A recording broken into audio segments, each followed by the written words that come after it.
Two friends, Leon and Felix, are driving to a holiday house near the Baltic Sea, looking for a peaceful getaway. On a narrow blacktop road overgrown by thick layers of trees, their car breaks down. There is no signal and no car in sight, and Felix's mechanical and machine mending skills prove to be too poor, so the two prepare for a long walk. If they decide to go on a normal route, they'll have to walk for 12 kilometers, but Felix says he knows a shortcut that runs through the woods. And so, even though Leon is a little reluctant, he follows along, and the two start their hike. Soon, however, he realizes that Felix isn't so sure of his own navigating skills. Where two trails cross one another, he ponders for a while and then asks Leon to stay here with their stuff while he goes alone to check. Soon, it will be dark, and frustration will begin to build up in Leon. Sounds of nature startle him as he fails to notice the beauty around him. But the weird noises coming out from behind the trees and bushes are nothing compared to the noise Felix makes when he sneaks up on Leon from behind. He says they are close. The house is neatly placed between wildly growing greenery. Somehow, the builder managed to make it look like a natural part of the environment. The two are excited to enter, but upon arrival, they realize they're not alone in the house. They were supposed to have the building for themselves, but the space is currently overflowing with signs of domestication. As Felix calls his mother to check, Leon manages to determine that the person who's definitely going to spend the holiday with them is a young woman. Felix is pissed off after the conversation with his mother. Even though both need quite a bit of lone space to work, they will have to share a room, and the girl named Nadia has taken one of the two available bedrooms. Leon has to finish his manuscript, while Felix wants to perfect his portfolio. They don't speak about her much, though. Felix writes her a note, and her existence doesn't remind them of it until later that night. The intimate noises coming out of the other bedrooms are tough to endure. Soon, Leon is so frustrated that he starts heading over to make it stop. But Felix stops him. Most likely, she didn't see the letter and doesn't know that she's living with two other people in the house now. Leon wakes up the next morning, sleep-deprived. He prepares breakfast and starts eating when he first notices Nadia outside in a red dress. He approaches the door and watches her as she grabs her bike and cycles away. Leon doesn't go out of his way to introduce himself or make his presence known. He just looks at her, and this becomes a topic of discussion between him and Felix soon, as the latter enters the kitchen. Leon tries to present himself as indifferent or uninterested in Nadia, and he clearly is overdoing it since his best friend notices that there's something wrong with his behavior. Still, he doesn't push him too much. Leon might just be moody after sleeping poorly, or he might be angry at Nadia for ruining his plans for a relaxing and comfortable getaway. That afternoon, he grabs his gear, and as Felix goes for a swim, he settles in the front yard. He's a writer, but, naturally, inspiration doesn't come right away. As it seems, he has a habit of playing with a tennis ball to help himself think. He walks around the house then, familiarizing himself with the space. A weird thought appears in his head then, and he finds himself doing something unethical. He enters Nadia's room and, going through her stuff, finds a notebook. It seems that the person living with them is a designer and an artist, just like Felix and Leon. Before the latter finds out more about her, a noise from an aircraft flew over the sky, and he exits the room to peek out through the window. Suddenly, he notices Felix coming back from the sea, and to hide his present unethical behavior, Leon runs outside as quickly as he can, to appear sitting in his chair when Felix enters the front yard. The latter doesn't suspect anything. Last night, he noticed a leakage in the ceiling, so upon arrival, he checks the roof. Felix is quick to determine a spreading mold, and together with Leon, he comes up with a practical, grown-up plan to fix it up. According to this plan, they should get some food, fix the roof, and fix the car all in one day. Due to the fires, however, the towing service isn't available in town, so the car problem remains unsolved for the time being. Fires are beginning to spread in Walnut Forest, which is not further than 30 kilometers away. Because of that, campfires, barbecues, and smoking near woods are strictly prohibited. Felix's theme for his art project is water, so after coming back home, he's eager to go for a swim again. Before he does so, however, he sets up a table for Nadia, and for some reason, this irritates Leon. Generally, any kind of kindness or thoughtfulness directed at this woman seems to piss him off. The noises coming out of her room that night is the same. This time, Leon has no intention to keep trying, so he gets an insect spray and goes outside to sleep in silence. Felix, however, proves to be somewhat of the same nature as the subject of his art project. He seems to adapt well to the given environment and remains calm. Leon goes through an enormous procedure to settle in, but once he's ready to rest, he sees a man coming out of the house and crossing the lawn in front of him. Now the noise in the house will stop, but the noise of insects will continue to haunt him outside. He should have stayed put in his bed. When he wakes up the next morning, he sees Nadia in the kitchen and heads towards her with no intention to be friendly. Nadia introduces herself kindly and with good intention, and Leon is led to turn down the volume of his gloominess, but he still begins sharing his complaint. The matter seems to have already been taken care of by Felix, though. The latter told her about the noise, and Nadia apologizes to Leon for the inconvenience, saying that it won't happen again. She intends to prepare dinner for tomorrow too. This morning, Leon finally agrees to go for a swim. With a poor choice of black clothing on, he reads his book while Felix meets the waves. Lifeguard passes by then, and Leon recognizes them last night. When he tells this to Felix shortly after, the latter notices a predisposed hatred for this person in Leon's eyes and decides to fix it. When he comes over to the lifeguard, he introduces himself and makes friends with him. Averting his eyes from this situation, Leon soon falls asleep, and a kind heart covers him with a light-colored cloth. He hasn't had a good quality shut-eye in a long time, thanks to the person who Felix is so eagerly trying to be friends with. Perhaps this is the reason for his dark mood as both head towards home.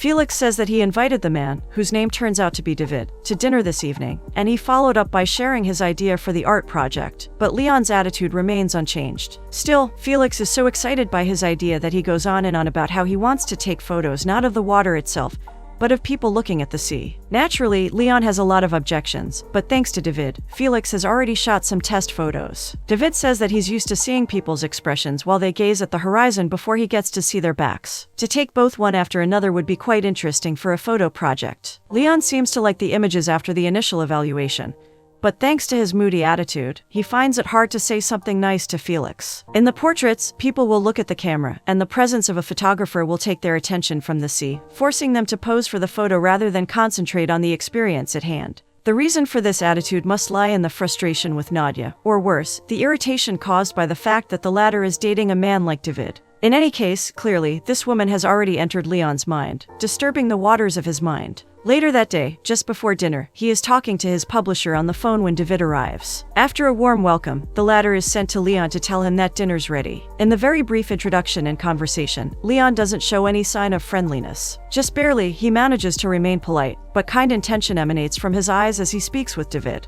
The dinner seems to be tormenting Leon. As David tells a made-up story about an Arab man who once sprayed him gay on his shirt, he looks at him with an irritated, upset expression. There is even a glimpse of hatred lurking in his eyes. The story that David tells is quite engaging, however. It even has a quite funny ending. Overall, any man not predisposed to hate him would immediately like his personality, but instead of showing a genuine interest in David, Leon asks him uncomfortable questions with the sole intention of making him look bad. He's somewhat successful in this endeavor, but soon before the situation becomes unendurable, and the entire friendly occasion is ruined, Felix raises his voice and screams at Leon, asking him sternly what is going on with him. Leon gets confused. Not knowing how to react to this emotional explosion from his usually calm and reserved friend, he pretends not to understand what the big fuss is all about. The dinner is terminated, and the three go for a swim. Before disappearing from view, Nadia turns to Leon and tells him to come too, but the latter answers that his work won't allow it. Leon shouldn't be proud of himself, and he clearly isn't. That night, he hears footsteps coming from the ceiling, and he goes outside. Standing in the dark blue night, David is looking at his phone, while Nadia and Felix are walking on the roof. She calls Leon then, and together they gaze at the fires. It seems to be completely out of control. They are safe here, of course, but in this blue night, the blazing red fires seem so close that they are left thanking the wind for not blowing in their direction. The next morning, Leon checks out a hotel. The room seems perfect for a writer. Not only is it rich in history, but it also has windows overlooking the sea. At first, it seems as if Leon is trying to change places due to the recent conflict. But in the end, we learn that he's just booking it for his publisher. Walking around the city afterwards, he runs into Nadia, standing behind an ice cream stand. A wide smile is stretched across her face as children make their orders. Finally, she offers some to Leon too, but just like earlier, he tries to avoid spending time with her. The work won't allow it. Nadia is slowly becoming used to this sentence. It is conflicting how this person always says he has to work but never actually gets on with it. It seems to be his main avoidance tool. But later this morning, this tool breaks into his hand. This is what happens. On his way back home, the dazzling landscape forces him to have a quick smoke, and the rolling waves prove to have a hypnotic effect on him. He falls asleep, and soon, Nadia rides past him with her bicycle. Leon is coughing, and he seems to be angry at himself immediately, but Nadia doesn't press him too much. Instead, catching him in his most vulnerable state, she asks him about yesterday. Leon plays clueless, and he continues to pretend he doesn't understand what she's saying when Nadia brings up her arguments. Finally, she realizes that the conversation isn't going anywhere, so she cycles away. As she disappears, Leon hears a noise and goes towards it. It seems that Nadia went into a little crash with and now she's struggling in the grass. It is nothing serious, however. The only thing that got hurt is a pumpkin she bought. She asks Leon to put it into another bag, and while trying to do so, the latter has a minor crash too. It becomes a great source of amusement for Nadia. And so, this is the first moment they have together. In Leon's expression, we can finally see that the all-encompassing gloom is gone, and all thanks to Nadia's brief, but genuine laugh. Now, he feels an urge to come clean. Avoiding making an eye contact, he admits that he was too harsh with David yesterday. It is all because she's struggling with his manuscript. The creative process is tough to go by in itself, but now his publisher is coming here to give him an earful. He clearly doesn't like the manuscript, and the creative frustration that has been building up in Leon is the only reason why he was a jerk yesterday. The explanation and the apologetic tone are totally accepted by Nadia, and this matter is forever taken by the wind. She asks him if she can read it then, and the stern rejection brings back the negative mood in Nadia. Leon tries to explain himself immediately, but Nadia's sunny attitude isn't coming back. She rushes to get back home. Felix and David are working on the roof when Leon gets there. He sees Nadia in the kitchen too. It is really difficult for him to do, but Leon goes up to her and hands her the manuscript, telling her that he was stupid earlier. He was only afraid of a poorly articulated comment that might have derailed his thinking process, but now he knows he shouldn't have thought in that way about Nadia. He would be glad to hear her opinion. Nadia accepts it, but still does something that troubles Leon. She expresses an intention to read it right away. And when the script appears in her hands, she leaves preparing the dinner and goes to her room to go over it thoroughly and attentively. All he can think of throughout the next hours is her. When David and Felix finish up their work, they prepare to go to the beach. They come up to Leon, asking if he wants to tag along, and when Felix hears that he's waiting around for Nadia to finish up his book, he immediately understands what's going on. Smile stretches across his face as his expression shows his knowledge and his best friend's personality. Leon would have never allowed other person to read his work if there wasn't a certain great feeling involved in the decision-making process. Fortunately, David is totally clueless. In the next scene, while playing with the tennis ball to cure the anxiety, Leon notices Nadia looking at her with a particularly dark face. She makes no lengthy elaboration. She just hated. It's a crap, and Leon knows it. Nadia's feedback is so short, so insulting, that Leon heads towards the sea immediately, looking for a place to express his rage freely. He's infuriated, but not at himself or his manuscript. His anger is directed at Nadia, an ice cream seller who has no idea what literature is. The company seems to be on a great mood when he comes back. That night, he wakes up and sees the three playing tennis with neon rackets. It is a colorful, desirable sight, and we see Leon, longing for that experience. He won't go out to join them neither, however. Something cardinal happens that night then. Noises coming from Nadia's room wakes him up as usual, but suddenly, he notices that Nadia herself is laying in Felix's bed, reading a book. The noises coming from the room clearly belong to two males too, and Leon finally realizes that David and Nadia weren't together. Nadia says then that the sea must be glowing at this time. She invites Leon to go together, and the latter tries to avoid it again. This time Nadia is insisting. She's afraid of the sea at night and she wants him to come with her, but the memory of her critique is still burning, so Leon rolls over and goes to sleep. The next morning, a publisher named Helmut arrives at the holiday home. Leon thought they had a week to work, but Helmut says he'll have to go back to Berlin tomorrow. This is a bad sign for Leon. The workstation is set up in the next scene, and the read-through begins. Compared to their other meetings, the publisher now intends to read it himself and have Leon listen. This inactive form of communication is another bad sign to Leon, as Helmut starts to read a scene in which the main character is reuniting with an important woman in his life. The woman is changed, and a colorful inner dialogue is presented. Helmut's phone rings then, and he walks away to answer it. This is Leon's chance to peek inside the publisher's papers, and he uses it without hesitating. The text seems to be butchered. Some of the pages are not only reorganized but disregarded completely. A sense of loathing fills him up, and for a moment, perhaps he's even thinking about sending him away and taking his novel to some other publisher. Nadia comes in then and introduces herself to Helmut, inviting him to dinner after a few hours. Two people he majorly dislikes at the moment are coming together, and Leon's expression is appropriate for this occasion.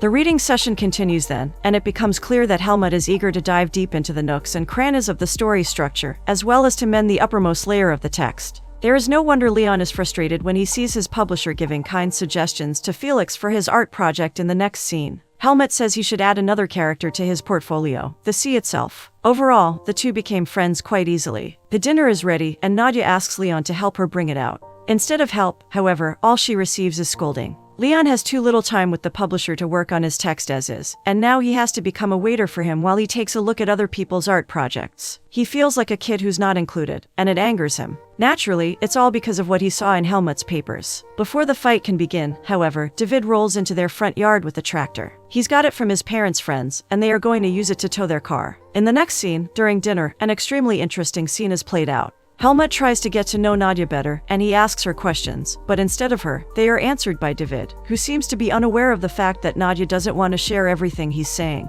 Here, everybody learns that Nadia failed to get a scholarship this year, and this is why she's working at a seasonal job now. The scholarship was for a PhD in literature studies in Marburg. When he hears this last bit, Leon is particularly surprised. And this initial effect is altered once more when Helmut and Nadia begin a lengthy conversation on the basis of her PhD. The two seem to understand each other in matters of literature, and Leon must have something to say about it too, but he prefers to remain quiet. Nadia starts reciting a poem by Heinrich Heine, and the subject of it so closely resembles what is going on with Leon that she can't help but look into his eyes as she says the last words. Felix understands the meaning behind this gaze too. It must reveal the fact that Nadia knows there are strong feelings foaming in Leon's heart, and they are the real reason for his changed personality. Still feeling like an outsider, Leon watches the company's friendliness from the window in the next scene. Nadia comes in to get some wine and calls him to come out too, and when she exits through the door, something really peculiar happens. Like snow, ash starts to fall from the sky. The fire must be near. All sense of safety must have been false. Soon, they hear sirens in the distance, and to add to their fear, just as Felix and David drive away with the tractor, Helmut crouches down from pain and starts coughing uncontrollably. He clearly needs an amendment, but there is no signal. Nadia and Leon take him to his car, which is a small, two-seated Smart. Leon doesn't have a driver's license, so Nadia is the one who has to bring him back into town. Leon is visibly afraid. His breathing is rapid, and his eyes are wide open as the Smart drives away and disappears from his view. Leon is left alone, and there is no reliable means of transportation he can use. Naturally, the prospect of staying in the house in the middle of the burning woods is terrifying to even think of, so he simply starts running and heads towards the city on foot. Wideboards, running in only one direction, cross the roads after a while. The place from which they are coming must be catching fire already, since one of the little ones is covered in flames. This is a truly petrifying picture. The fire must be near. He sees something even worse then. It is a small piglet drawing its last breath. Fires are beginning to come into view too, and Leon runs away as fast as he can. Thankfully, he manages to get away. Firstly, he visits Helmut in the hospital. He sees Nadia asleep on a chair. She must have fallen asleep after a lot of stress. Leon does the most natural thing then. He joins her. The two are heading towards Helmut's room the next morning, holding hands. The publisher seems to be fine. It was nothing serious, as he says, just kidney stones, but Nadia can't help but notice that they are standing in the oncology station. Helmut keeps on playing the careless character, though. He says now that, as much as he would love to stay and have some coffee with them, he has to run back to Berlin. The matter of Leon's manuscript must be postponed then. Nadia understands this, so when she gets close to him to return the car keys, she whispers it to him to talk to Leon about it. And so, soon, Helmut and the latter are sitting alone, discussing the fate of his novel. The publisher tells him the hard truth then. This book isn't the one. He'll have to put it aside completely and write something new. He knows Leon will be able to write a magnificent piece of literature, but this just isn't one. This doesn't mean, of course, that his writing career is at an end. Helmut promises to keep supporting him. Leon and Nadia are walking together on a beach in the next scene. The latter sees that Leon needs a hug, so she stops him for a moment and tries to help him go through this dark moment. Leon denies accepting this kind of friendliness, though. Hatred seems to have completely blurred his vision, as he accuses Nadia of conspiring with Helmut, talking down his book in his eyes. Nadia gets extremely angry then. This is the first time we have seen her this infuriated. Not everything revolves around Leon. He's been so self-centered this whole time that he even failed to notice that they were in the oncology section of the hospital while picking up Helmut. The latter must be going through serious health issues and probably wants to be with his family. This is the reason for his rush, and it has nothing to do with Leon's book. Nadia storms away towards the house. The fire is getting dangerously close now. They have to leave this place. Leon sees that there is no point in trying to apologize to her now, so he decides to tell her the truth. From the very moment that he saw her, he fell in love with her, and since then, she's been on his mind day and night. Unfortunately, we don't get to learn about Nadia's feelings from this scene. As Leon speaks, she sees two policemen walking around the front yard, looking for someone. She goes outside, and here, she and Leon are told terrible news. Chill goes over Leon's body when he hears that Felix and David were found deceased in the Ashen Woods. The policemen are very sympathetic, as Nadia asks to be allowed to see them for the last time. What they see inside the White Room forever changes Leon's perspective on love. The bodies of Felix and David are intertwined. They were found in each other's arms. The real love is something that not even the most unendurable pains can destroy. And as Nadia starts crying, Leon feels the tears building up in his eyes too. The images of Pompeian lovers start floating in his head, and he realizes that love is truly eternal. He and Nadia share a long look, and in that gaze, they mourn together until Nadia leaves the room. Leon has to stay, and Felix's mother has to be informed. The matters are taken care of then, and when Leon returns home, he sees no sign of Nadia. She is left without a trace or a letter and vanished from Leon's life. That night, he sits at the beach and looks over at the glazing waters, hoping for a better future in which he doesn't remember this house, his best friend, or Nadia. But the memories of this summer will remain. They will change form, and in the most painful of moments, a certain kind of warm sadness will go over him, reminding him that someone is still waiting for him, that they will meet again, and even the most terrifying waves in the darkest of nights might glaze with blue, magnificent light. After this experience, Helmut's prediction becomes reality, and Leon writes a better novel. In the final scene, he's discussing it with Helmut at a hospital. The latter is in love with it, and clearly, his respect for Leon has been doubled by this piece. After a read-through, they take a look at Felix's photo project that they plan to include in the book. Helmut gives him a manuscript by a young writer from Iceland. He wants to hear his opinion about it. Leon comes out, settles in a chair, and suddenly sees the back of a woman, heading towards the room from which he just came. There is no question about it, it is Nadia. Now we understand who the young writer from Iceland is. The habit of avoidance reminds itself of Leon once more as he hides in the bushes, but soon he gathers up all his strength and comes out into the sun for Nadia to see. Their eyes meet, and the rest is another story.